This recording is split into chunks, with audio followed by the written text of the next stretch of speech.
Two trucks having sex. Two trucks having sex. My muscles involuntarily flex.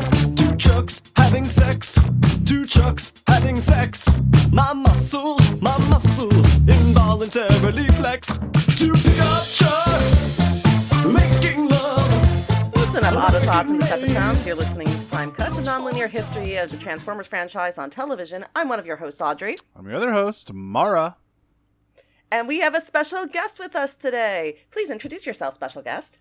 Oh, hi. Hey, howdy there. I'm Gigalithic, friend of the show. I guess you may have heard of me. So we start off with our guests asking, what is your history with the Transformers franchise? Oh, okay. Yeah, I figured. So when I was growing up, when I was little, Transformers, Armada, and Energon, yeah. Those were the ones I grew up with. And so I was very into those. I liked to have the Transformers and to transform them, and I had the mini-cons, and I had the sword that you could make out of the mini-cons and all that. But I never really returned to Transformers in the way that I've returned to a lot of stuff from my childhood as an adult.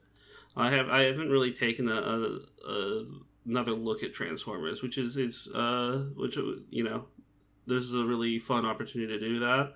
I've watched old Armada and Energon episodes. I don't think that those series are very good in retrospect.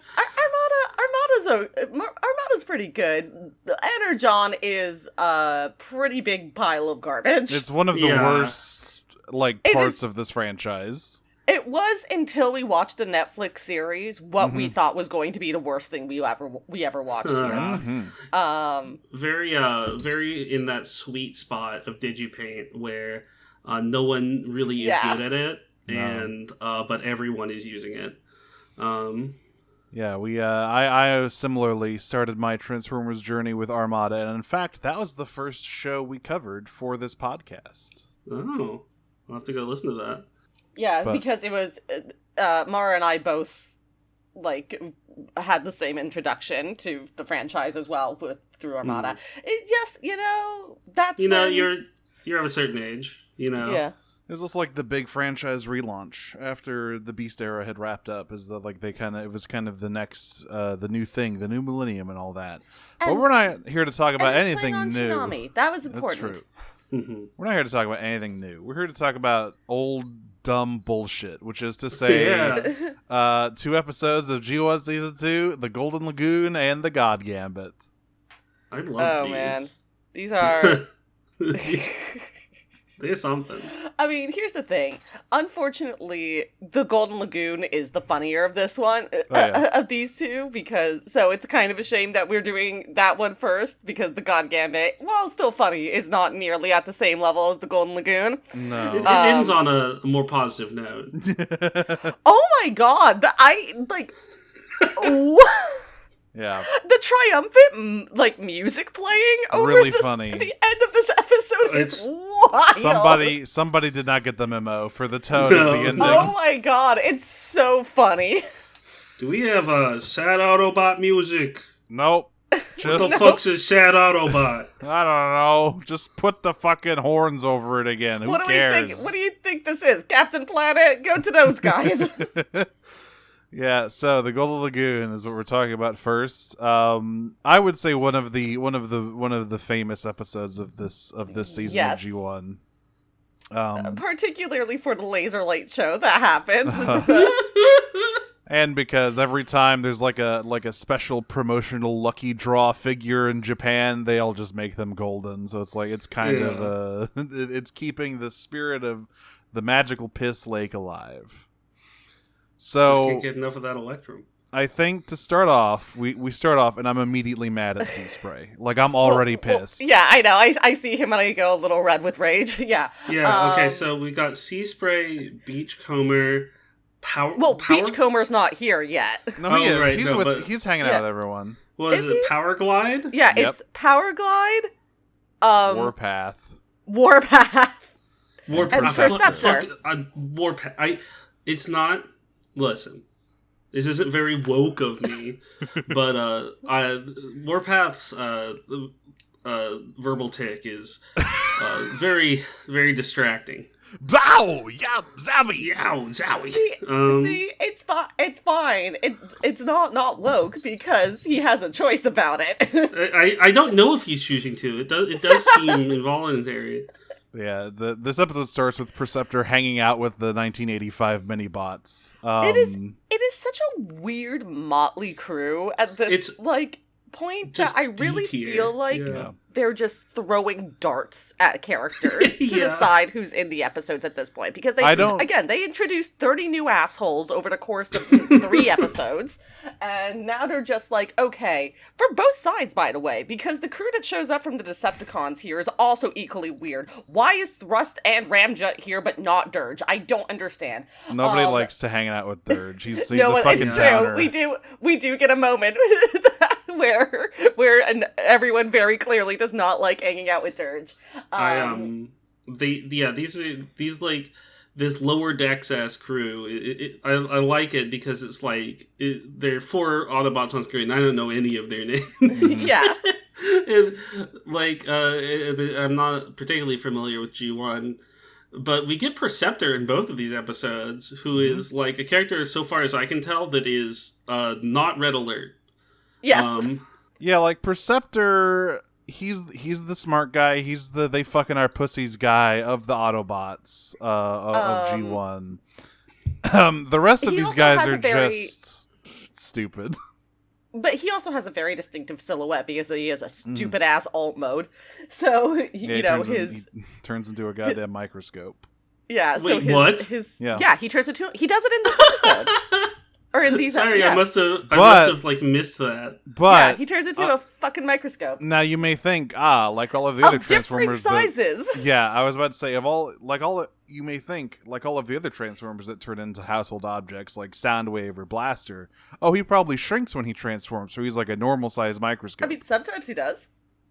Actually, he's just a large self-ambulating microscope.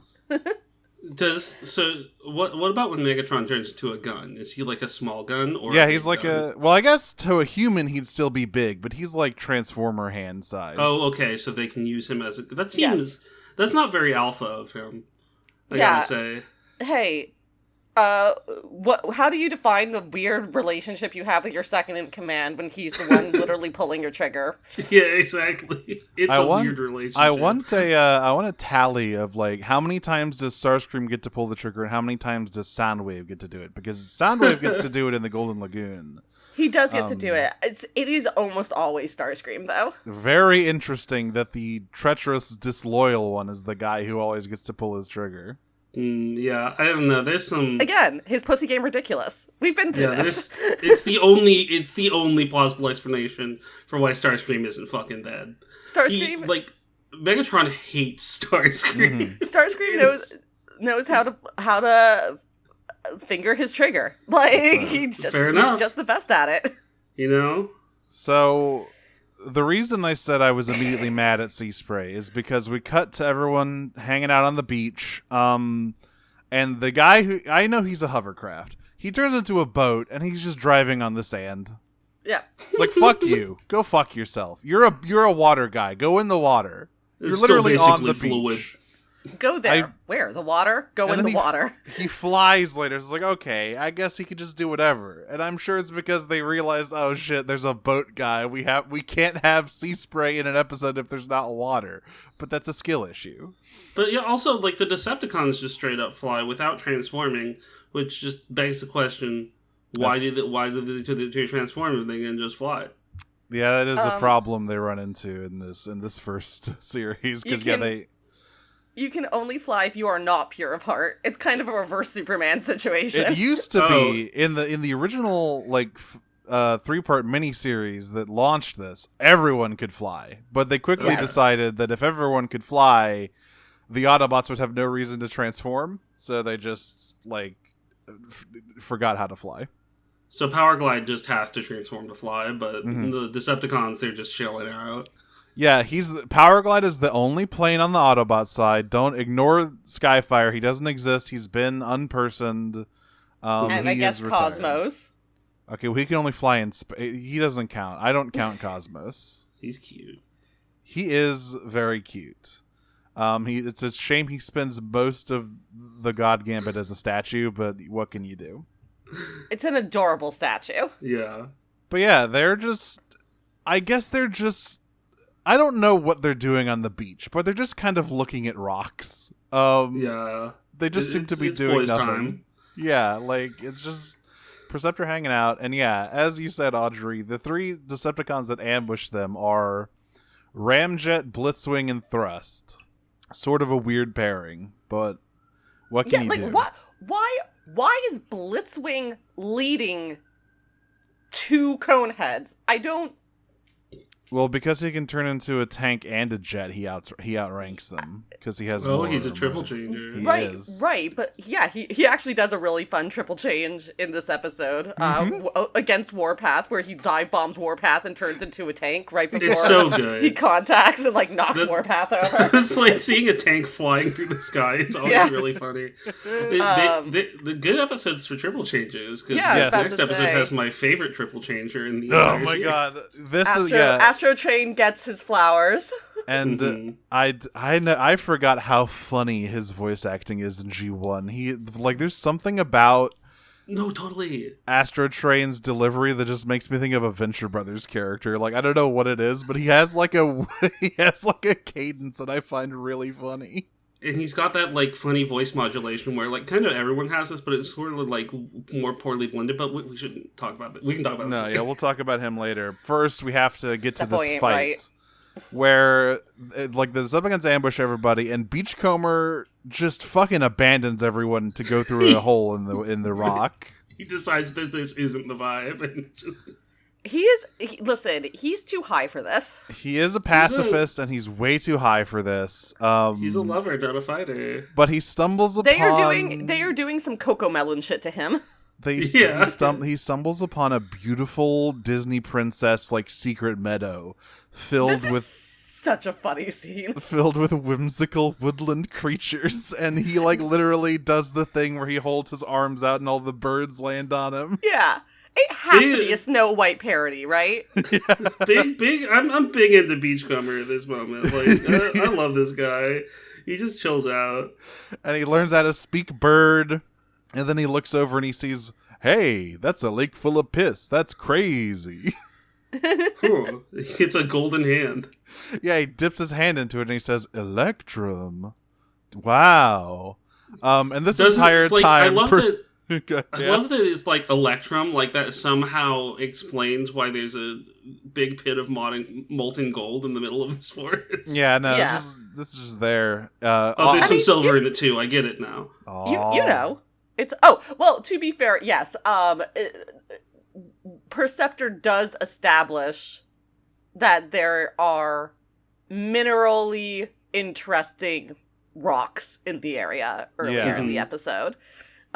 So it's not totally out of nowhere, but it's also bullshit. What the fuck is this? Well, it's just a little pool of varying size full of liquid gold. It's true. So as Beachcomber rejoins the battle, because Perceptor keeps calling him hey, where the fuck did you go? Thrust flies in, and I mentioned this a few weeks ago. Why is Thrust the main Conehead guy? I don't remember this at all, but he keeps coming up. Yeah, I mean, at this point, I feel it's Thrust and Ramjet in equal measure, but but that shouldn't be the case. It should be Ramjet. Yeah, I mean, I have a distinct memory of Thrust just because he was pretty prominent in Armada. Yeah, the fucking goat. I love Armada Thrust so much. Good old squid head. little fucking weird conehead. I mean, yeah, I think he is the guy who sucks. That character is like has sort of centered himself as like the Thrust everyone remembers. But he used to be some guy who was burgundy and had weird wings. But anyway, he finds the lake and he immediately jumps right in there and becomes golden.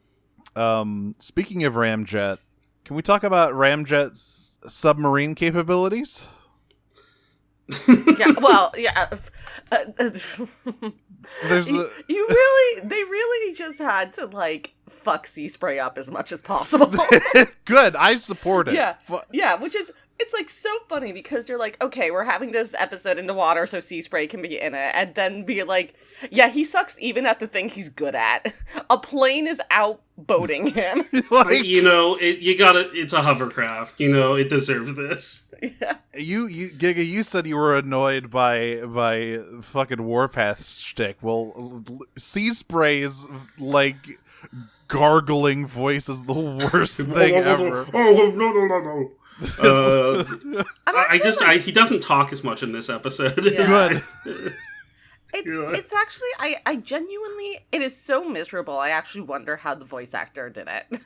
I assume it's like he's like sort of like doing the thing where it's like boo boo boo boo boo boo boo, where you're like talking to a baby. No, he might literally just be like This is great audio, by the way. Everyone's gonna love this. Listen, we have to listen to it, so they do too. There is going to be. This is what it sounds like, folks. There is going to be a full Sea Spray focused episode later in the season, and I worry about how many lines he's gonna get. But yeah, so they something insane happens here because like Thrust comes back, he's invincible because the Electrum has made him like impervious to lasers. Yeah, the Electrum has like Hyakushiki properties if you like Gundam. So Power Glide, Warpath, and Beachcomber like managed to get out of the way. But then Thrust sprouts chicken feet from his plane form and just fucking kidnaps Sea Spray and Perceptor. That's pretty cool. Yeah, That's he feels like transforming mobile suit type shit. Yeah. Yeah, he kind of pulls like a laser beak. He just snatches them up and carries them away like a falcon hunting a chihuahua. And then Beachcomber and Warpath go, "Oh, that's not good." No, we gotta get the fuck out of here, dude. It's bad to be an Autobot right now. He also has a line that makes me personally quite uncomfortable, which is they hit him and he's golden invincible. Mm-hmm. So he goes, "What's that supposed to be? Tickle torture?" Yeah. Now listen. Yeah. We don't need to know about your fetishes. I saw a documentary about that. Yeah, it made me feel things. I love. So I never watched G1, really, and I hadn't even seen like the intro to G2 where the theme song sounds more like music than it does normally. Oh yeah. But the voice performances in G1 are just phenomenal. Mm-hmm. And I think a lot of it is because these are people. Voice acting wasn't really as much of a thing, and these are people who are like radio people. Yeah. A lot of the time. Also, there's only like 3 of them doing exactly. like 50 voices. Yeah, but we cut over to the Decepticon base where Thrust is like, "Hey guys, I kidnapped the lead scientist of the Autobots and some wet guy. Happy birthday, Megatron." Megatron's reaction is so funny because he's like, "Oh my god, the genius!" Autobot scientist, Perceptor. And Sea Spray. And Sea Spray's also here. And the boat guy, I guess. Yeah, he was like the naval tactician. I was like, that is giving a lot of credit to Sea Spray. He's the greatest mind of our generation. It's given a lot of credit to a hovercraft that just got outboated by a plane. Yeah. And then Starscream was like, "We should test this before we go, make any rash decisions." And Megatron's just like, "Shut the fuck up. Shut the fuck up. Get in." Pussy says what? what? And then Thundercracker kicks him into the pool. Yeah. Yeah, very funny. He does eventually make the choice to go in of his own volition, but it's not enthusiastic. Yeah. The amount of Decepticon pool party in this episode is really tremendous. Every time it cuts back to them just having a blast in the Electrum pool, I lost it. They're just frolicking and having a good time. They're just blasting each other with lasers and watching it destroy like a family of little moles. So this is the like very well-known moment of it, right? Like once all of them dip themselves, like a Mr. Frosty, like they are like, hell yeah, they just started shooting each other for yucks because they're like, hell yeah, we're invincible. The funniest one is like Megatron tries it first on Starscream and he goes, oh my god, yes. Oh god, I've been waiting for this for so long. Starscream, get your ass over here. And then, like, Starscream's like, what? No. And then he shoots him and Starscream's like, never mind, this rules. Megatron, you get it so I can shoot you. It's like, yeah, that's just like watching a bunch of people who all want to kill each other become invincible together, and then just like take it out cathartically. But at the end of all of it, once they've all been dipped like a Mr. Frosty, they all like are shooting each other, and it's bouncing off of their like invulnerable bodies, and there's like a 3-second animation of them all shooting each other and like shooting into the air.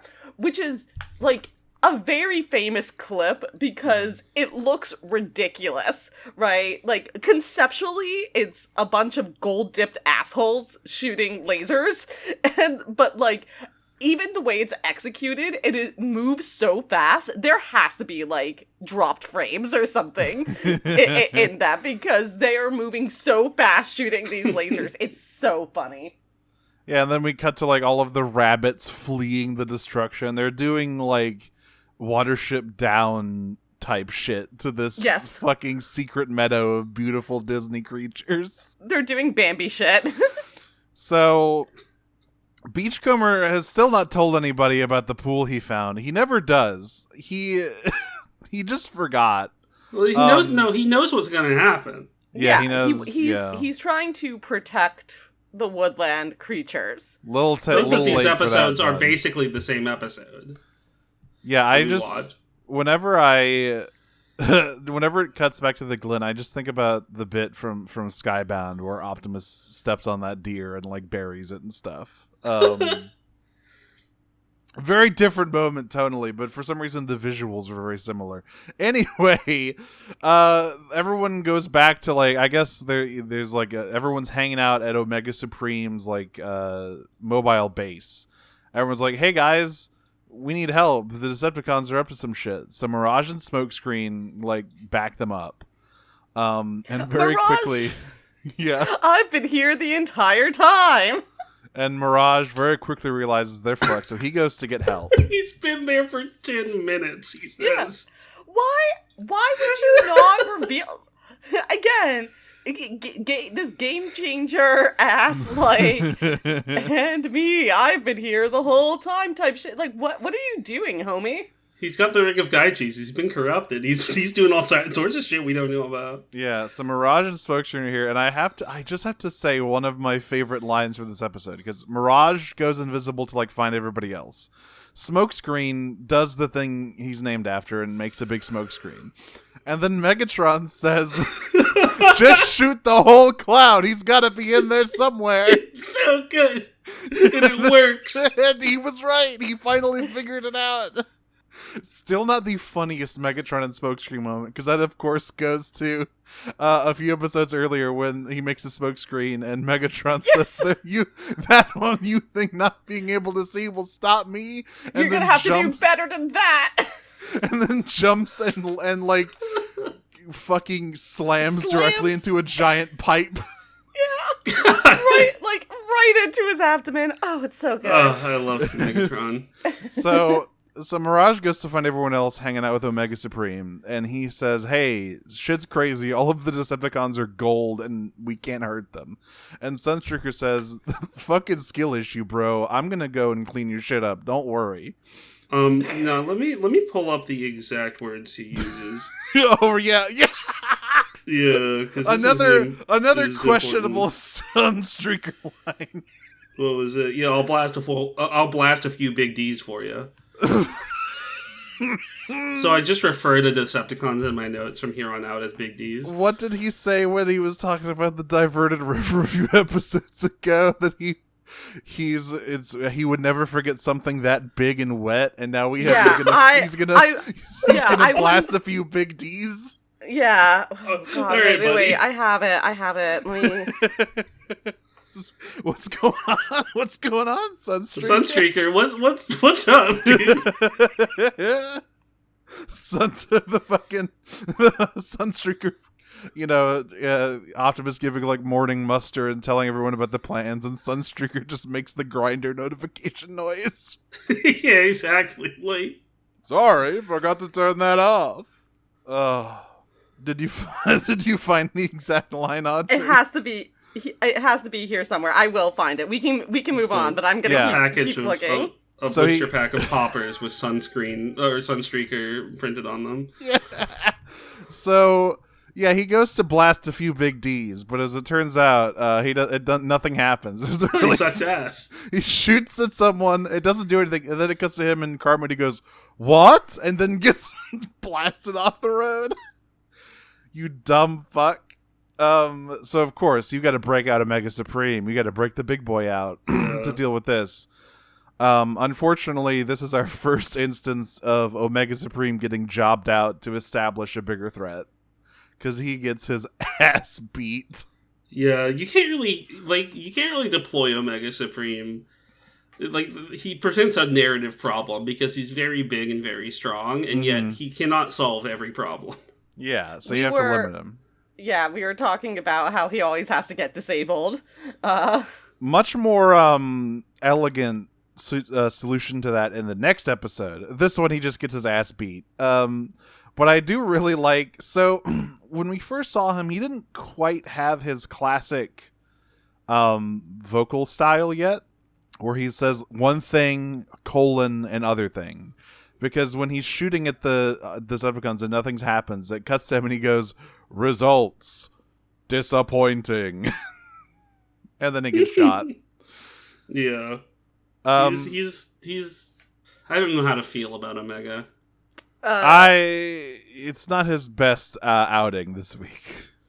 Yeah. It's not the exact line, but the words were big and wet. Yeah. Sunstreaker. What's going on, man? So they have he's gay. they have gotten their asses kicked. And then we cut back to the Decepticon headquarters, where Starscream was like, damn, we basically won the war and we're all bored as fuck. What if we had these two Autobot prisoners fight to the death? And Soundwave says... unsanctioned blood sport. He's like, Starscream's really feeling himself. And Soundwave says, you should probably clear that with Megatron first. And Starscream snitch. Starscream says, shut up. I'm going to have him fight to the death. And he gives Sea Spray and Perceptor guns to duel each other to the death with. It's so good. Like, what? He's so stupid. I like that Perceptor doesn't hesitate. No. Perceptor's like, okay, it's you or me, Sea Spray. Goodbye. Yeah. It's like, and everyone knows you're more annoying, so. Yeah, so Megatron goes to tell Mommy about Starscream's making, bad idea. Soundwave does. Yes, Soundwave. And Megatron just goes, oh my god, are you fucking kidding me? Yeah, no, I don't think, no, never mind. Oh, the next scene we get after the Autobot knife fight is Beachcomber returning to the Glen, seeing it all blown up, and then he just gets like time frozen by Blitzwing, And Megatron is One also just there. picks him up with the gravity gun. He just like kidnaps him, and that's when Soundwave calls Megatron and says, "Hey, Starscream's doing some real stupid shit. You gotta come back." And lo and behold, giving 2 Autobot prisoners like fully loaded live weapons just means they try to escape. Megatron, Starscream is not giving me my turn on the Xbox. Megatron, Starscream ate all of my Fig Newtons, even though I wrote my name on the box and said that they were for me. He did it anyway, and then laughed. Megatron, he read my dream journal. He pushed me, Megatron. He pushed me, and it was on purpose. So Megatron comes back and tells Starscream, "Knock it off, you dumb fuck." And then we cut to the Ark, where Optimus has been here the whole time and is basically waiting for Teletran 1 to tell him what's going on. And then it says, "Yeah, it's Electrum. They found a pool of Electrum and now they're invincible." And he goes, "Oh, okay. So we gotta go find the Electrum." Yeah, let's even out this arms race. Woogie, woogie, woogie, woogie. So everybody get, so we have a big prison break from Beachcomber, Sea Spray, and Perceptor. And then everybody takes a dip in the piss and becomes invincible. Yeah, it's Gold Boys versus Gold Boys. Mm-hmm. Oh, and this is the part where they all... You know the thirsty little flower? Yeah. And let him die? And let them die? They need the piss. So during this big final piss-covered fight, because the Decepticons have not reapplied the piss recently, their invincibility starts fading, and there's an extremely good bit where, once again, Blitzwing tries the dive bomb technique, where he turns into a tank in midair, but his Electrum wears off in the middle of it, so he just gets shot by someone. And Perceptor. It's Perceptor. Yeah, Perceptor shoots him, he just flies into the distance and explodes. When they're all gold, it sucks. You can't tell any of these guys apart. They're all the same. Yeah. Well, I will say, I bet the animators were really happy that all of the Seekers were the same color for this episode. Yeah, I was about to say. Yeah, they just filled them with yellow because it takes a lot of stress out of their workload to try and keep all of the Seekers in the straight in the same color. Yeah, and they often don't. Mm-hmm. But yeah, like the Decepticons just get their ass beat, and of course Megatron pulls out the tried and true rage quit technique of, well, if I can't have it, no one can, and blows up the pool of Electrum. Do they do this every episode? Pretty much. So this is their only move. If there's anything that would like shift the status quo if one side or the other had it, you can bet that the Decepticons are going to blow it up out of fucking spite. Sometimes it's a robot lady. Oh. Yeah, sometimes it's a sexy robot ninja. Created by the famous scientist Dr. Fujiyama, who's not so hot according to Starscream. Thank you, Dr. Mount Fuji. Yeah, I would recommend, if you watch any other episode of G1 other than the ones you had for this podcast, I would seek out Enter the Nightbird. Enter the Nightbird. I was eyeing that one. Yeah, Enter the Nightbird is pretty choice, and again, we just covered it last week. I'm such a fan. My favorite episode is Decepticon Raider in King Arthur's Court. It's such a funny episode. I think I'm gonna be watching a lot more G1 after yeah, this, it's fucking spectacular. It's pretty... So, like, I noticed a few things about it. Mm-hmm. So, especially, like, within its, like, relationship to kids' cartoons as they exist now, right? Right. That these aren't being written by people who are trying to write stuff for kids, necessarily. They are writing stuff for kids, and they are trying to write stuff for kids, but it has this lineage of, like, science fiction, like pulpy science fiction. Yeah. Like your Star Treks and your... Because that's what all these guys grew up reading and watching. Exactly. Well, there's that. And also, like, they're writing for kids, but they're not writing to entertain kids. They're writing to advertise to kids. Mm-hmm. Exactly. So they're just cribbing a lot of, like, sci-fi high concepts for these. and I really, but like it's so interesting because I did think this episode was going to end a little differently than it does, because it's just like with the Autobots actually being good guys in a way that matters and not just continuing their conflict with the Decepticons and leaving charred ruins in their wake. Yeah, it's interesting you talk about Armada, because there's actually a very easy and clean line to draw between two episodes there, in this one. So early on in Armada, there's an episode where they go to a forest to find a minicon. Mm-hmm. This is the one where Starscream gets his minicon, and during the fight, the forest gets set on fire, and Rad like convinces the Autobots to stop fighting and help fight the forest fire while the Decepticons escape with the minicon. Mm-hmm. And like you'd expect maybe some kind of narrative arc like that in this episode, but in fact, the Beachcomber's the only one who cares or notices that everything was destroyed. Exactly, like all the other Autobots are just cheering. Yeah, there's just like there's no good guys here. This sucks. So I need to emphasize that we haven't actually mentioned it yet. The final shot of this episode is Peachcomber sitting, looking devastated, looking out over the desolation that has been wrought on this once like beautiful natural haven. And then like the swelling final music plays, where And like very heroic. the triumphant. He quietly says, "We won." yeah, like. Yeah. And once again, the composer didn't get the memo, because they just used the da da da da da da da. Yeah. The Autobots did it. Also, speaking of that moment with Skybound, the whole point of that thing where he steps on the deer is like reinforcing to Optimus that this world is really delicate and beautiful, and that he needs to be careful when he protects it. Right. And then, of course, you cut back to G1 Optimus, where in an earlier episode, when there's a forest in the way, he just transforms into truck mode, has Sideswipe and Sunstreaker on either side of him, and they just burn it down with their fucking lasers to get it out of the way. You know, when you get Gold Madness, though, you know. It's really easy. When you have the piss madness, it just, who cares about those rabbits or whatever? Who gives a shit? Yeah. I'm gold! I'm invincible! I'm fucking invincible, Jack!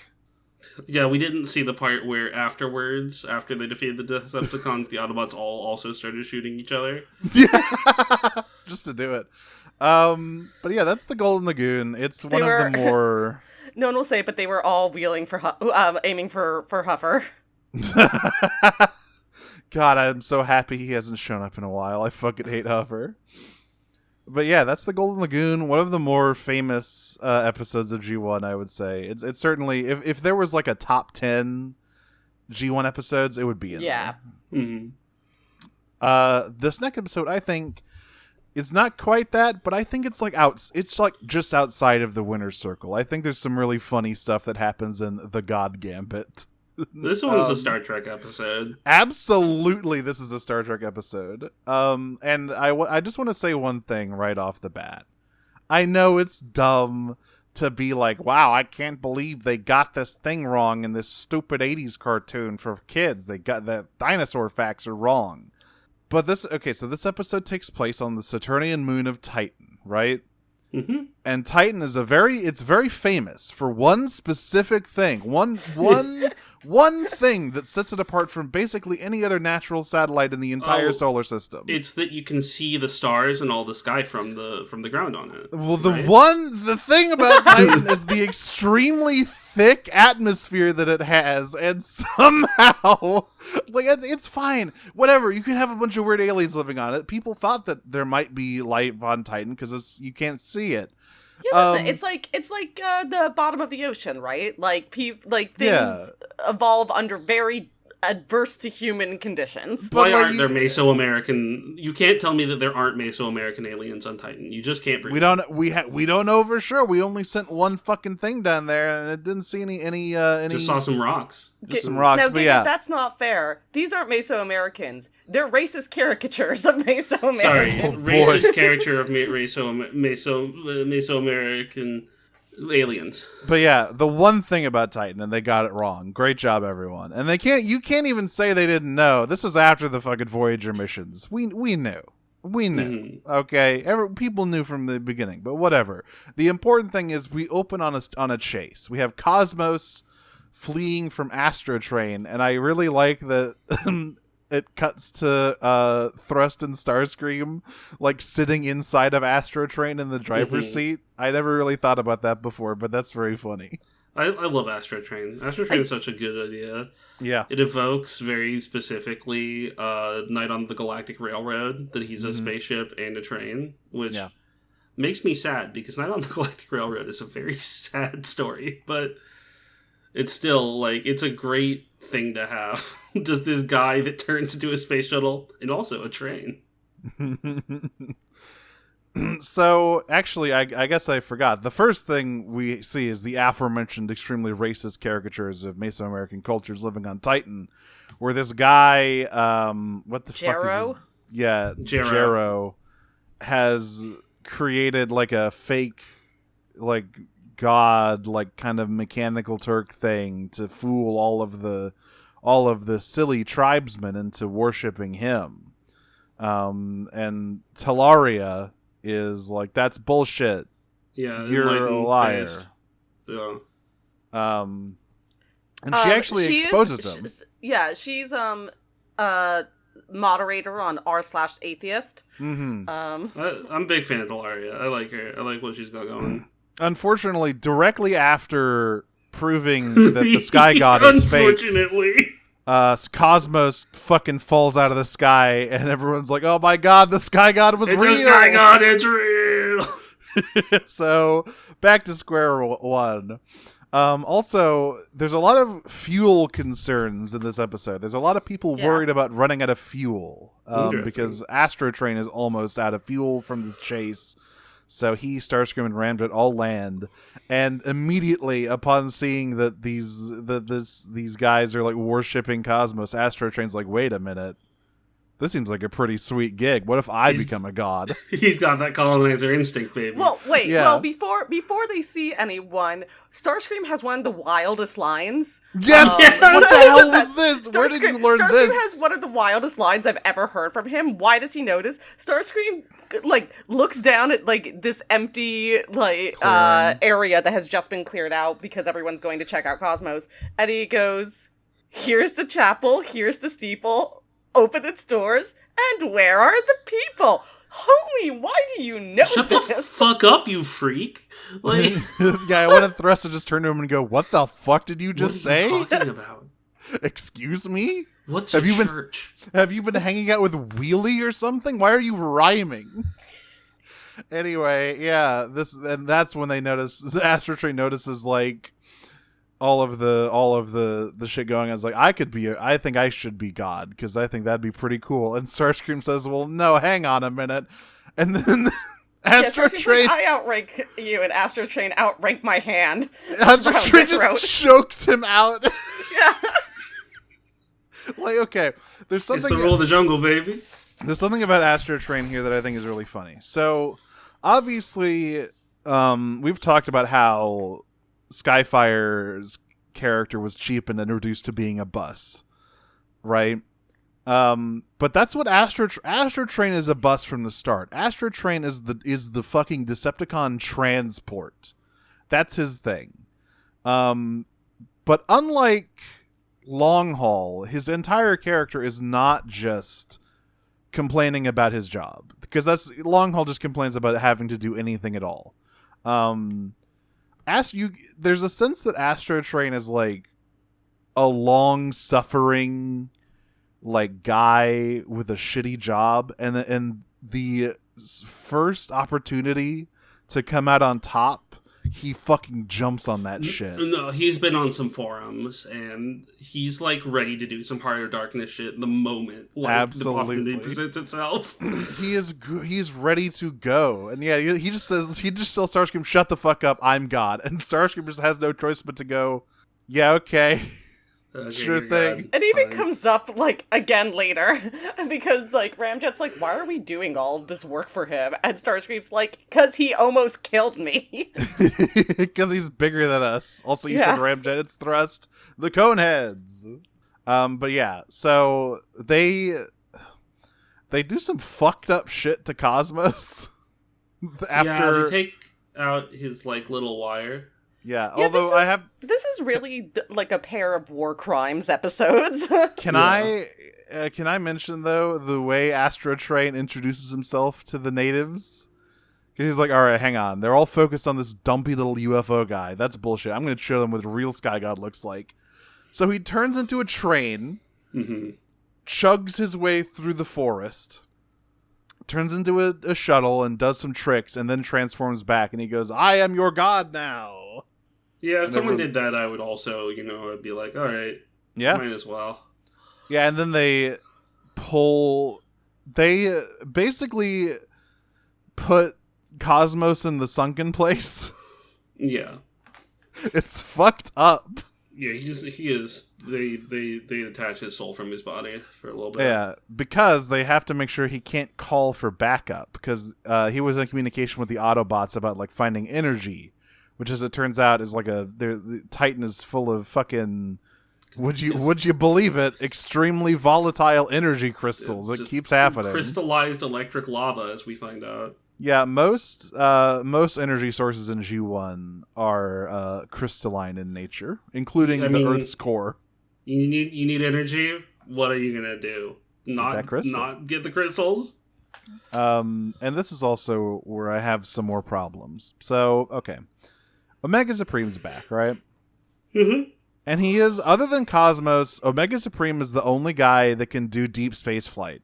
Okay? Which makes sense. Part of his alt mode is a rocket. Well, again, Skyfire, technically. Who is that? We don't know. We don't know who that is. He's on vacation. Just saying, he is a space shuttle. He's on vacation. Anyway, Omega Supreme can turn into a rocket partially. But that's not, the rest of his body is also he turns into a whole base. There's a train part of him. There's it's a tank on rails, right? And yeah, so where does that come from? Yeah, really funny. Obviously, haha, where does Optimus's trailer go when he transforms? But whatever, it's just a trailer. It's not actually that into important. his ass. Where does the rest of Omega Supreme come from? The rocket is just his arm, basically. Where's the rest of him? Anyway, what's important? That's not important. What is important is that Jazz and Perceptor get dispatched to rescue Cosmos. And immediately crash Omega Supreme into the most precarious canyon I've ever seen in my life. And then it immediately gets worse. Yeah, it's just he's like, I'm fine. I can't move. Go get me some energy, and then maybe I can move. And then they all leave, and then the cliff starts crumbling. He's like, fuck. Yeah, it is the moment they're off screen, everything starts crumbling around him, and he's like, well, dip. Yeah, there's a really funny bit here. So Jazz, says, hey, we'll pull you back over the edge. And Omega Supreme says, strength insufficient. Cosmos required. And Jazz says, all right, we'll find Cosmos and his energy source. Then we'll come back for you. Just don't move. And Omega Supreme says, sarcasm. Not appreciated. Big fan of Jazz, gotta say. Love this guy. Hey, Jazz. Go fuck yourself. You're a big Jazz fan. You like Jazz? I like Jazz. Scatman Carruthers can bring. I can see Jazz being a shithead in other episodes, but he's pretty good in this one. Yeah, there's a reason. Just kind of a chill guy. There's a reason he's one of the most beloved G1 characters. Other than the fact that he was one of the originals, so everyone remembers him. But yeah, no one likes Prowl. Yeah. Michael Bay was a big fan of Skyfire. Jazz. I'll tell you that. I like IDW Prowl, but that's not because he's a good guy. I like Here's him the because thing. I love Prowl as a character. He's sucks so badly. Yeah, but yeah, G1 cartoon Prowl never really made it an impression, other than when he got murdered horribly in the movie. God, yeah, right. That does happen. He's the guy who gets shot through the chest and then smoke pours out of his mouth and eyes because he's boiling from the inside out. That's Prowl. Good job, Prowl. Good job, Prowl. And that's what you get for being a cop. So, Talaria is really bad at shooting arrows. There is a very interesting thing going on physically with this. Yeah, I'm not entirely sure what's happening here. I guess the gravity on Titan must be even weirder than I thought, because his arrows just are like kind of bending around the Autobots. Yeah, I mean, I imagine they're not particularly effective on the Autobots. The only reason the arrows work on them later is because they've got crystal tips. Yeah, I mean, they barely even notice that someone's shooting at them, and Perceptor's straight up like, hey, that little humanoid is shooting arrows at us. What's going on over there? I do think the Titans are, like, slightly bigger than people. They are. Yeah. I think they're I don't know, maybe they're like Na'vi sized. Maybe. Yeah. But yeah, Talaria's like, oh great, more fucking sky gods. How about you fuck off? And Jazz is like, hey, hang on a minute. What are you talking about? It's like, yeah, Jazz is like, okay, could you like stop shooting us and just like talk to us for a second here? It's enough. Yeah, well, some guy showed up and said he was a sky god. He turns into a train, and they both like groan. It's like, oh my god, what the fuck, Astro Train guy. But yeah, of course, Astro Train takes no time at all to institute some slave labor to start harvesting these crystals. And this is where we get our one Starscream as a scientist moment. Starscream's like, well, because one of the like slaves is like. These crystals are taboo. Like, we're not supposed to handle them, and like it's like we will face terrible consequences if we do. And Cersei's like, he's not wrong. Like, these things are crazy unstable. Yeah, Jaro is just like, that's God. That's God telling you to pick up those crystals right now. What are you gonna do? Say no to God? So yeah. That's what they're doing, and of course the crystals, very, very energetically potent. Perceptor and Jazz find they find I forgot the reason they even get there, I forgot about this sequence, because Talaria sneaks into the big temple where they have Cosmos like on a fucking pedestal like a statue. And Optimus Prime is trying to contact Cosmos, and he's like, hey, Cosmos, what's going on? And Talaria, like, fucking pops into view, and she's like, who are you? And Optimus says, hi, what planet are you on? And she says, what the fuck's a planet? I don't know what that is. And he goes, oh, God, okay, fine, just press the flashing red button, please. Yeah, this is as, like, Star Trek as we've gotten. You fucked up first contact, buddy. You broke the Prime Directive. Ha-ha. No. If Optimus had said moon, then she would, she'd get it, because she knows she lives on a moon, but she doesn't know what planets are because she doesn't live on one. But yeah, that's how Jazz, Perceptor, and Omega got here. Unfortunately, they immediately get attacked by Thrust and Starscream, and so there's some really funny shit that happens in this scene. So first of all, Thrust is like, oh my god, there's two of them. We have to go find Astro Train. And Starscream says, are you... What? Hey! I love that he's just like, you're being a fucking pussy right now. You can't take them?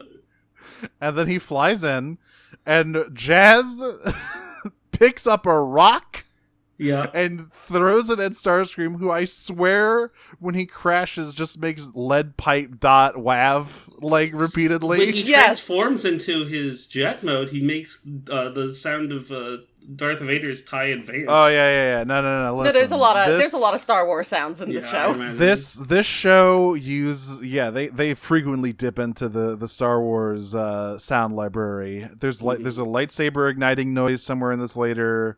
Like, every blaster noise, for the most part, is just a Star Wars noise. Yeah. Jazz big on rock usage this episode. That's true. A lot of rocks. I forgot about the part where he just uses a big boulder twice. He starts like Minecrafting some crystals, and Perceptor has to tell him, "Hey, knock that shit off! If you keep doing that, they will blow up." Jazz would fucking go crazy on Valheim. He would just log into any fucking survival multiplayer game. Mm-hmm. He'd have the best base. He's chilling. But he'd be on there, and then Astro Train would have like set up like a slave caste and like already weaponized the local resources. Astro Train is hiring out gold farmers to fucking boost his account. He's truly doing some like Kurtz type shit already. Yeah, like absolutely. All of the Titans have like crystal arrowheads and crystal catapults, and it's just like, when did you have time to do this? You're right. He's been thinking about this. They move fast. Yeah.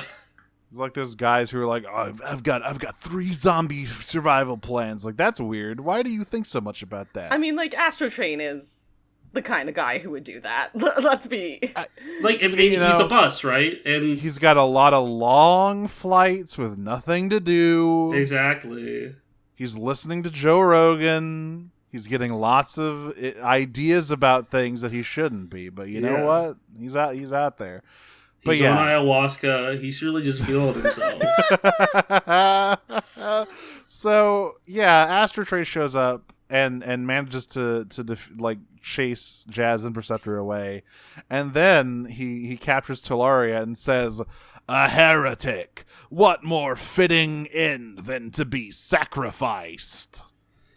Oh, yeah, I wanted to say about Astro Train's voice is that, like, he is his voice is made up of 2 very distinct modes at the same time, where it's his big booming, "Hey, it's me, Astro Train," and then it's speaking Astro Train. Yeah, they're layered on top of each other. Mm-hmm. But yeah, I was very tickled by his voice for some reason. I forgot he sounded like that.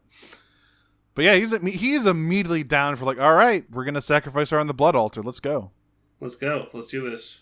And this is where Jazz and Perceptor find the crystals, and Jazz tries to Minecraft them. Yeah, Perceptor looks at the lava, and he's like, "Oh yeah, that's electric lava." Yeah. Electric lava. What?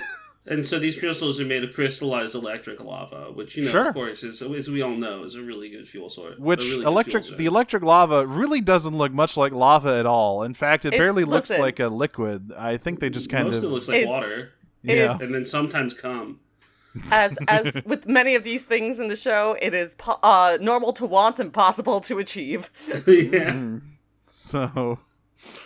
So Jazz and Perceptor have to save Talaria from getting sacrificed, save Cosmos from being a statue, and free the Titans from Astro Train's fucking cruel grasp. And the first step to all of those is to refuel their free win button, who is Omega Supreme.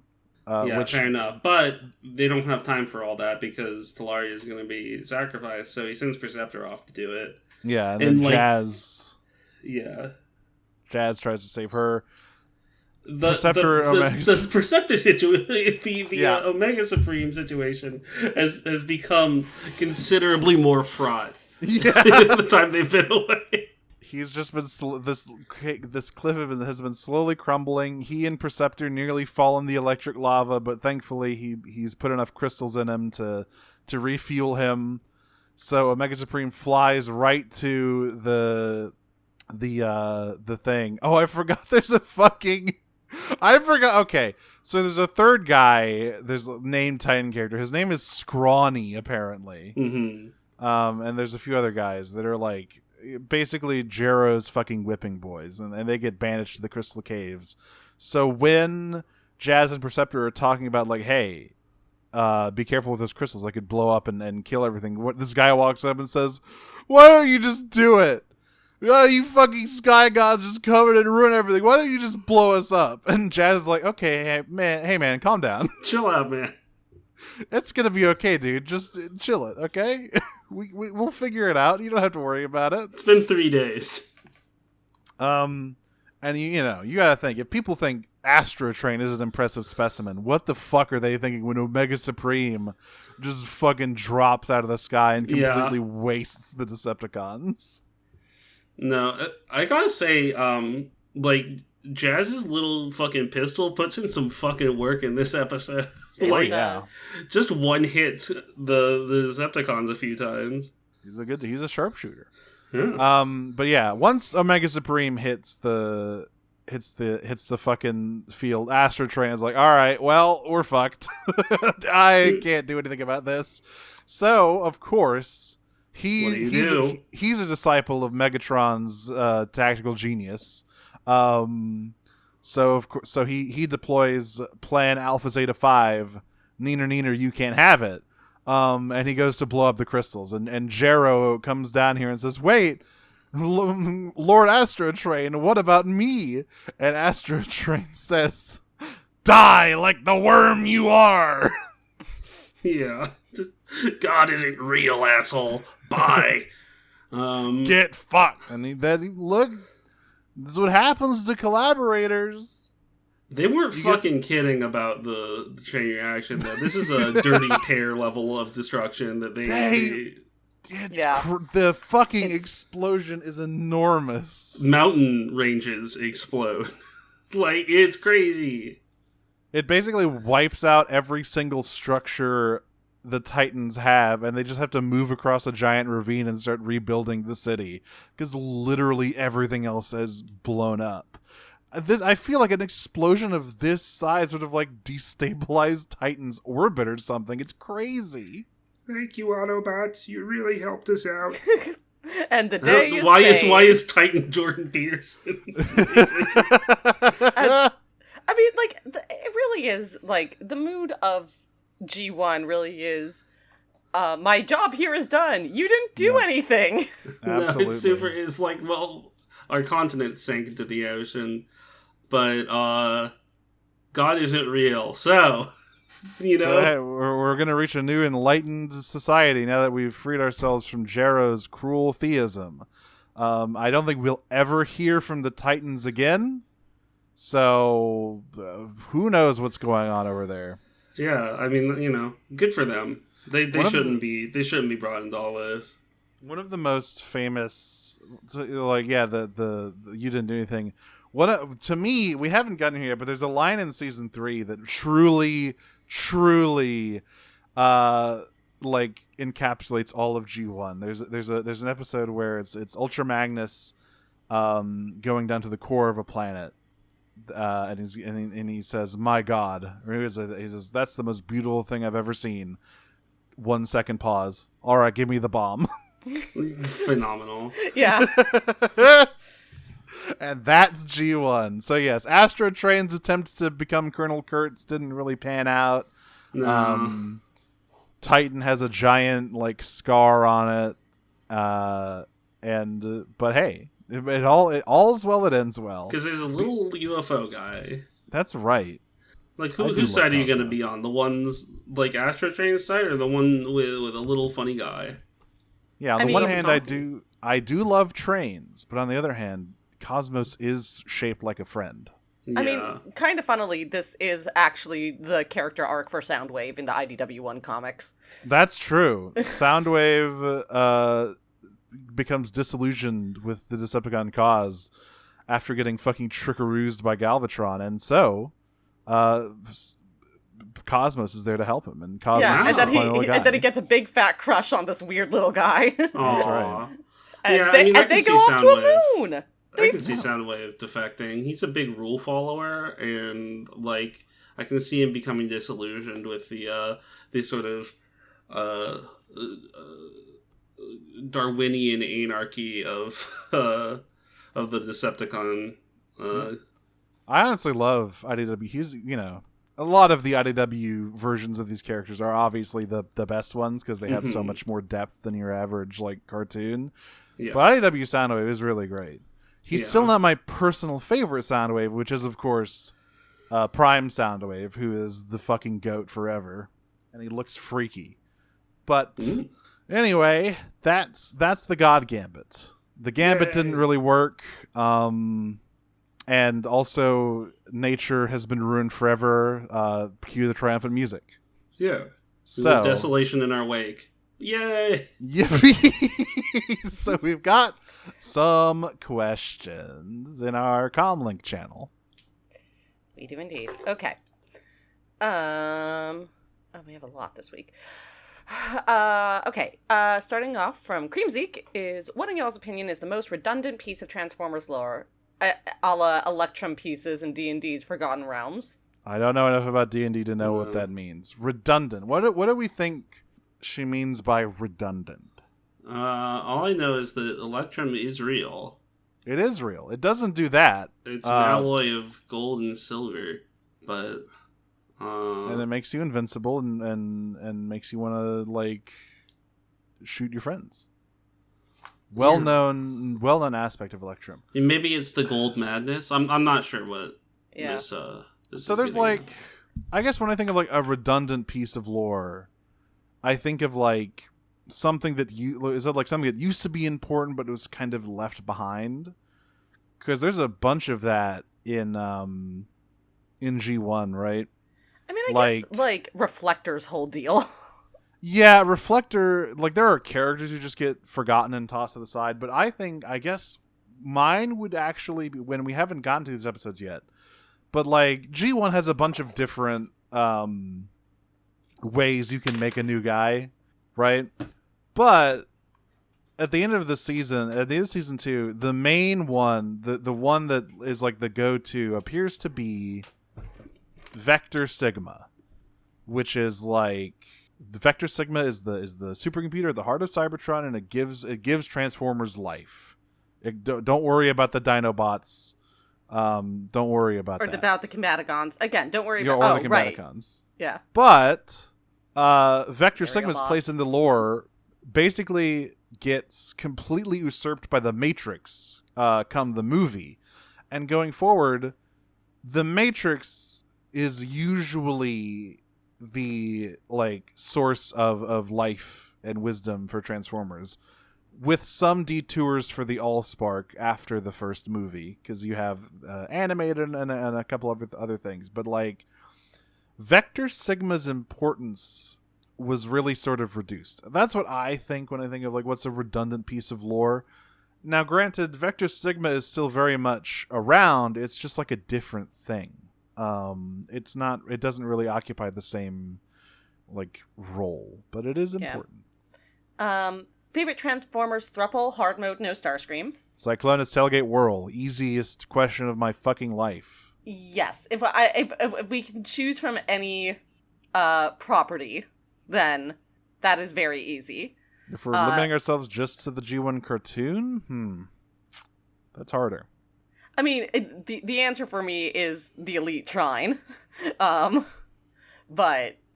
hard mode is no Starscream. So problem is there's either your classic character groupings are either 2 or 5, so there's not that many trios in the original G1 because like you're either gonna get except for the Seekers. Yeah, and I'm not gonna say the Coneheads because they're not right because I don't like favorite them. thruple. You know what? No, I have an answer. Blitzwing, Astrotrain, Octane. The fucking yeah, triple which changes, is actually, if you think about it, a nintuple. But man, I just want a redraw of the fucking Spider-Man me and the boys meme, but it's those 3 idiots. Yeah. I mean, that's basically what the episode Triple Takeover is about. It's just about Blitzwing and Astrotrain being huge fucking dipshits. Which Cybertronian would be the best to chill with if you were simply vibing? It is Beachcomber. It's Beachcomber. Yeah. Yeah. You light up a big old spliff, watch a fucking beer. Nature documentary, just chill. And they can turn into a little car and you can ride down the beach together. That's damn. That, yeah, like, that totally would be, just fucking a day dune bugging with Beachcomber. Just chilling. Yeah. He's Beachcomber's number 1 bro, Cha, asks, Beachcomber's hand was glowing with an awesome power this whole episode, so why did he not simply hit Megatron with the burning finger? Because he didn't study with the undefeated of the East, Master Asia. I guess I really was expecting his Electrum fist to come up in some way. It just never does. It's like a reverse Achilles heel. It's really funny. Yeah, like it just never comes up again. But he's a pacifist, so he would use it to like give someone a burning high five and lift their spirits. Yeah. Yeah. He's no Domon. Like, he's not capable of that. Fly in the sky. If you became golden and vulnerable, what's the first thing you do to test it? Have my roommate shoot me.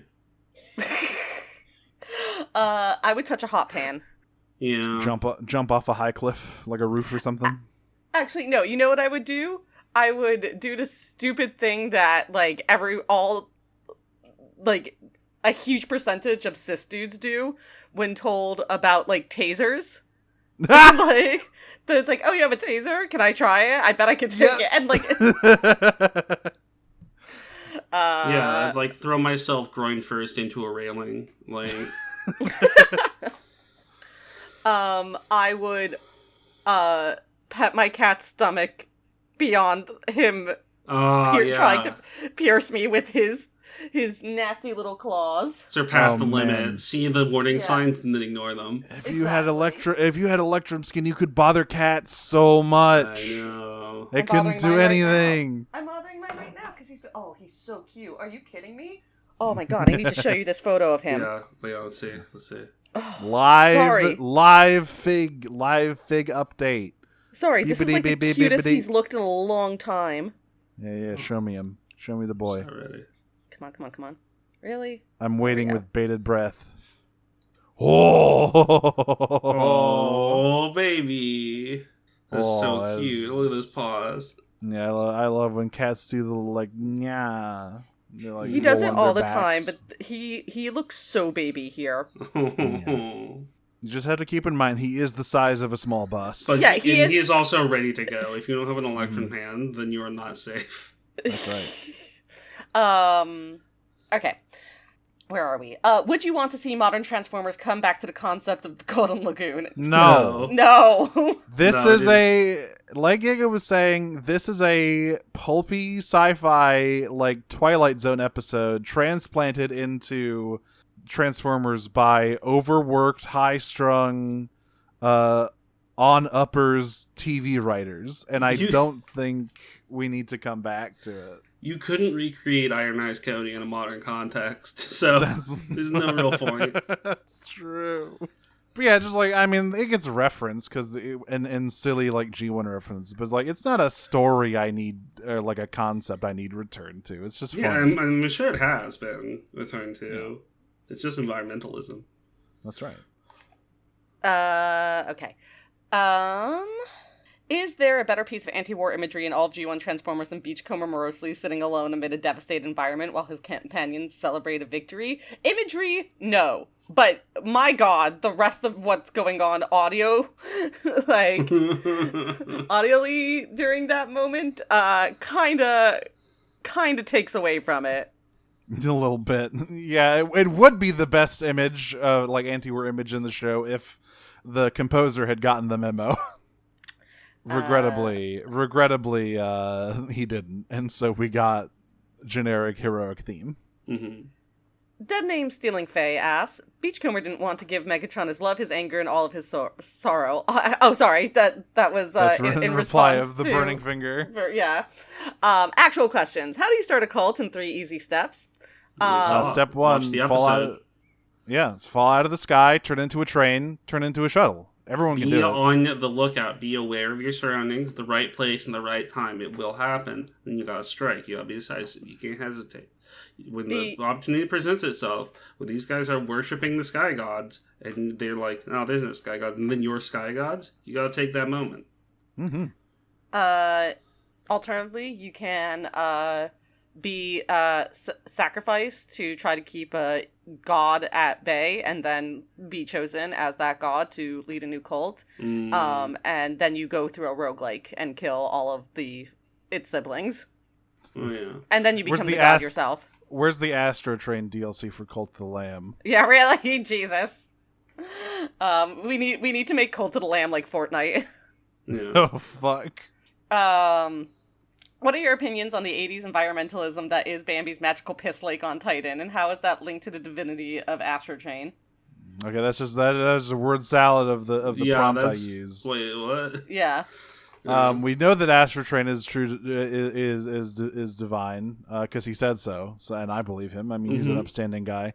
But yeah, I mean, it's funny because like this, you mentioned Captain Planet. I think this show predates Captain Planet by at least 7 years, like by quite a bit. Yeah, this was Captain Planet is like pretty firmly 90s.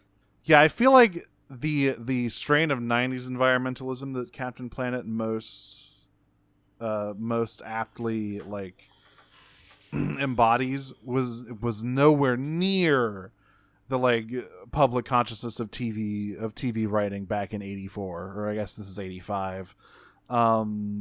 Like I mentioned that like an 80s environmentalism, but honestly the Golden Lagoon is kind of not like it's not really an like super environmentalist story at all. No, it's anti-war.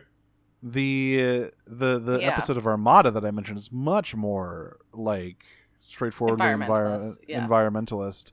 But mostly Beachcomber's just sad that all the rabbits got blown up. Yeah, I mean, it's mostly, like, the message of that episode is that, like, no matter who wins, war leaves behind devastation. Like, Da da da da da. exactly. Dun dun dun dun dun. Yep.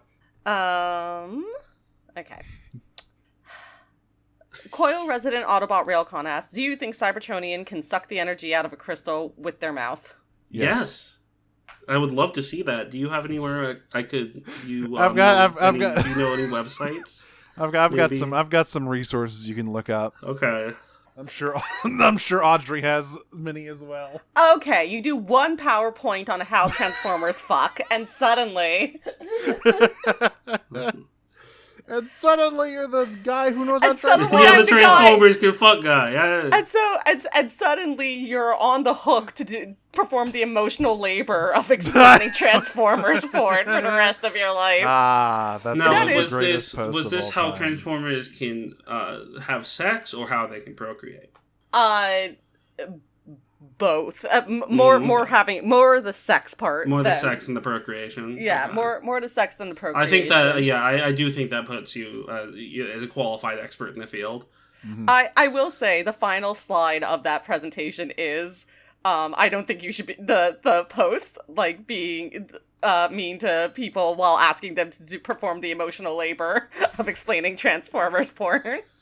There's a few Tumblr posts that just like rotate in my mind constantly. It's that one. It's we pop in the biggest bottles when Makora happens tomorrow. Yeah. That one is truly legendary because I was there for that shit. I saw the text when it was written. I was on the front lines I know. of the fucking Korosami Wars, and it was beautiful. That was a beautiful moment. Did Omega Supreme's body parts teleport to him, or did they just fly that fast from Earth to Mars? Don't worry about it. He puts it in his pocket. I will say, like, having the crystallized electric lava would add a new dimension to like sucking on the strap. Yeah, a little Just like little sensation play there. putting some Szechuan peppercorn on the strap. Yeah, it's like warming lube, right? Exactly. Jesus. Christ alive. Hayvine asks, just how devious is Beachcomber? Never tells the other Autobots about the lagoon, reasonable. Never warns them that after the Decepticons find it, less reasonable. And spends the entire episode hiding his golden hand, even jumping into the Electrum first to hide the fact that he knew about it but didn't tell anyone. Pure conflict avoidance. Is Beachcomber sticking to his pacifist beliefs, or is he solely focused on not getting in trouble? This is a classic case of weed paranoia. Yeah, it's Yeah. weed paranoia. But it's also just column A and column B. Like my god, they're gonna know about my golden hand. hand. Oh my god, no. No, but yeah, I mean, I think that he's paranoid, but also he is a pacifist. Those things can coexist. He's gonna tell Optimus. Steeljaw With a dog. Steeljaw walking in, Yeah, walking exactly. out. Yeah. He's gonna tell Prime. What other episodes would be improved by having Megatron replaced with a guy with a new toy? Ramjet's master plan? War done, but Dirge starts a war? Most episodes, I gotta say, like having a villain of the week is my favorite format for television. So Yeah. Look, this episode proves the dumb ideas are spread throughout the Decepticons. we It's not love our just petty Megatron. tyrants. Yeah. I mean, I do think, like, Auto Berserk would be funny.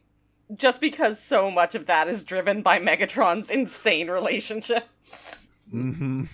Or not Auto Berserk. Autobot Spike is what I meant. Yes. Should Jazz and Perceptor, two cool guys with obvious skills and no debilitating personality issues, be the only guys that the Autobots send out on missions? Yes. It sort of seems like it, huh? Yeah. No, Jazz is extremely effective in that episode. Jazz and Perceptor were just they like I had no criticisms on how they handled the situation Yeah. there. Now, I will be frank that Jazz has episodes where he does not come out as on top as he does here. No, I can imagine not. Sometimes he's too into his new stereo system or whatever and not really worrying about the task at hand. Yeah, I mean, and you know. sometimes Perceptor can get a little bit overwhelmed by combat, but he's doing better on that for sure. You know, Riker and Data are never perfect, but they're very good. Like this time there's no Brawn like hurling homophobic slurs at Perceptor at least. That's right. Should Data is Data perfect? Does he do great on every mission? No, but should you send him on every mission? Yes. That's right. Yeah, listen, he's fully functional and trained in multiple techniques. Exactly. Should more cartoons have the lesson religion is a scam? Yes. I mean, I feel like that was a very common thing for cartoons around this, like the 80s cartoons, was you'd get like Midwestern nerds writing them.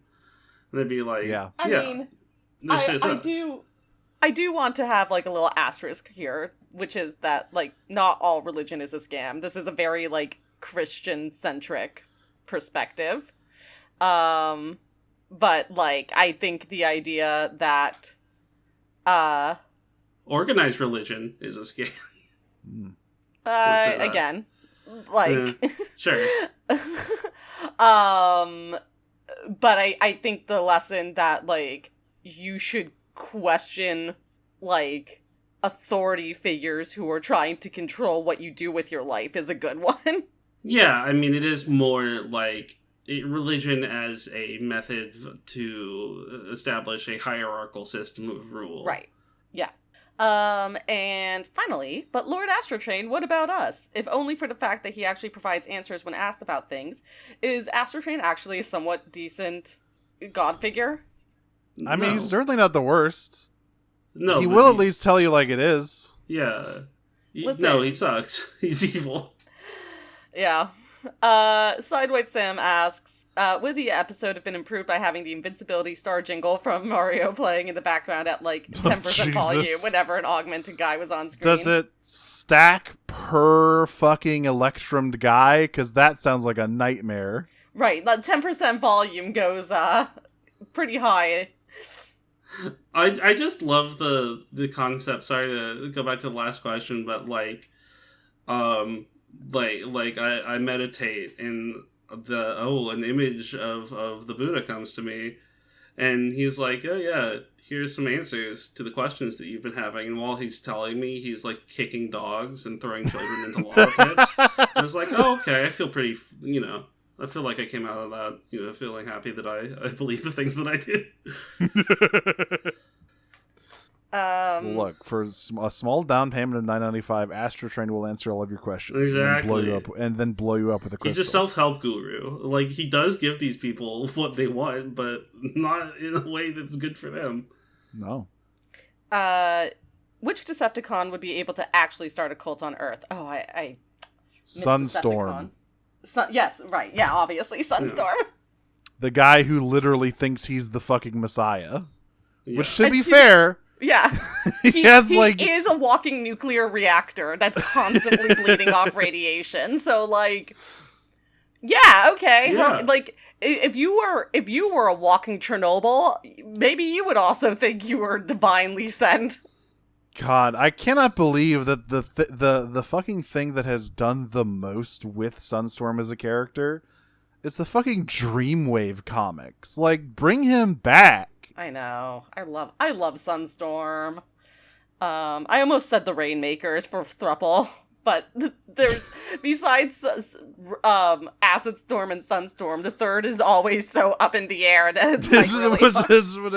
Whatever, guy. Just whatever, dude. Whatever.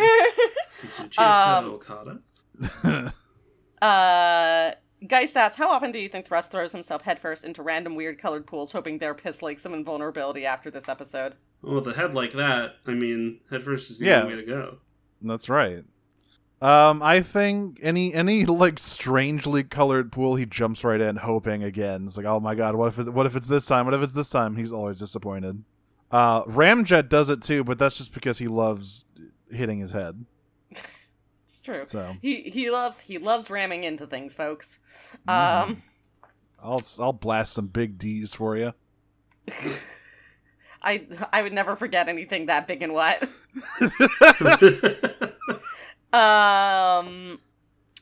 What does it say about Cosmos that in 2 of the 3 episodes he's been in, he's just been shot down and then strung up on a wall unconscious for most of the episode? He's literally little, okay? He's literally small. I forgot that also happened. And then in his first episode, he's hurtling uncontrollably towards the sun. Space is scary. Oh, can Cosmos get a win? Please. Dealt difficult hand by being the one that turns into a UFO. Yeah. Chet asks, what would happen if Teleria met Carly? They'd les out. Yeah, a legendarily interplanetary, diplomacy moment of lesing the fuck out. Yeah. Oh, yeah. Was the head priest guy holding the knife the wrong way around, or is that just the most inefficient method of sacrifice? I forgot to talk about the knife. The knife is like this 3-pronged thing, right? But it's not like a trident 3-prong. It's like the thing they stick into pizzas. That's what it yeah, looked like. I'd imagine that they're scooping out a heart there. I guess. Yeah. Yeah, it's a claw machine. Yeah. Yeah, it is like a claw machine. It's like a fucking melon baller. Ugh. Yeah, I forgot to talk about Jero's weird knife. Where did Starscream learn that nursery rhyme? We are all asking this. What the fuck? I don't understand where he picked that up. A stray, shitty kid taught it to him. Once again, Wheelie isn't here yet, and he's the only fucking rhyme guy we have in this show. So, what's going on, Starscream? Maybe Soundwave got a collection of children's tapes. He got what's the Baby Beluga guy? Oh, yeah. He got them for Rumble and Frenzy. Yeah. And Starscream just happened to... He's been listening to his Wiggles tapes. Yeah. Fruit salad! Yummy, yummy, yummy! Yummy! And our last question this week comes from Veer, who asks, how would the episode have played out of Beachcomber and... Beachcomber! Beachcomber! If Beachcomber and Thrust were just built different, and Starscream just straight up died when he got into the Golden Lagoon. He just floats to the surface. Metron! Help me! No, I mean, it's Starscream's own outlier ability, the fact that he can't die. Yeah, everyone else gets in there and they're just fine. Starscream is like... No, I mean, to be clear, Starscream dies. He just becomes a ghost immediately, and it's fine. His outlier ability is that you become a ghost that lives forever. Yeah. I'm invincible! And then he possesses Octane in Season 3 and tries to rebuild Unicron and all sorts of stuff. Wow. Yeah, Octane has a pretty bad run of it. It's great. He starts off... I mean, that episode is funny when we eventually get to it, because, it's very clear if you watch up to that point that that's supposed to be Blitzwing in that episode, but Octane was the newer toy, so he just pops into existence to do this weird questioning loyalties thing when it makes nobody knows who he is, but everybody treats him like they know him. But it's great writing, folks. It's obviously supposed to be Blitzwing. That it was set up earlier in the season where there's hey, there's a new guy, put him in there. I'm not complaining. Octane's cool. Octane's got purple. Yeah. Genuinely so charming how shameless the show is at times. Anyway, we've been Prime Cuts. You can listen to us on the Noise Space Network at noisepace.xyz, along with a lot of other great shows. Giga, would you like to do your plugs?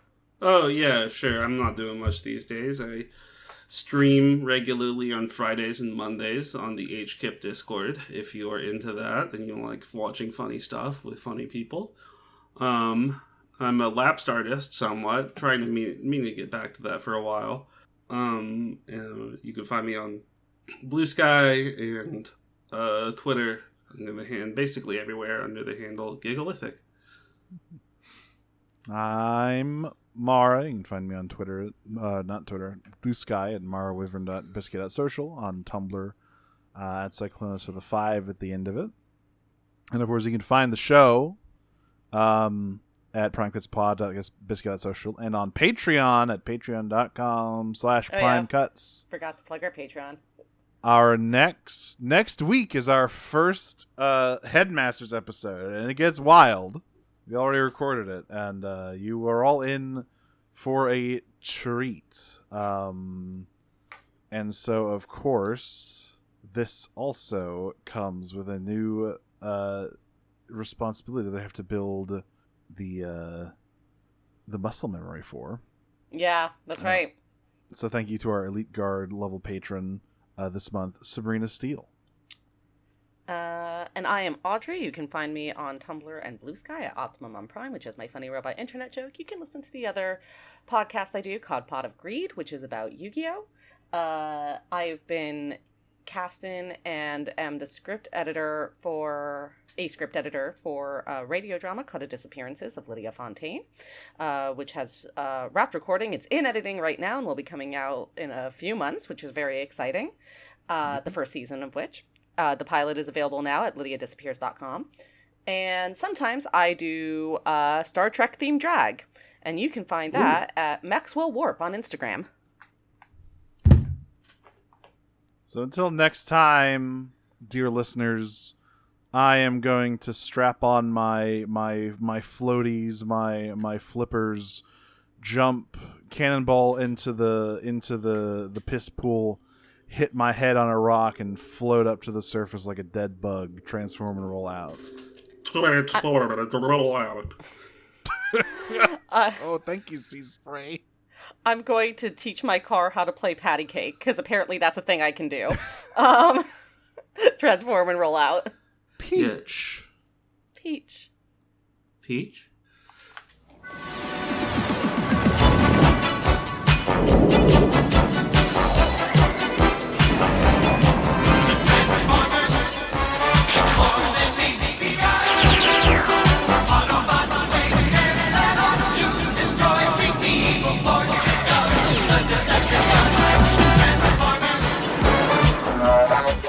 Sky.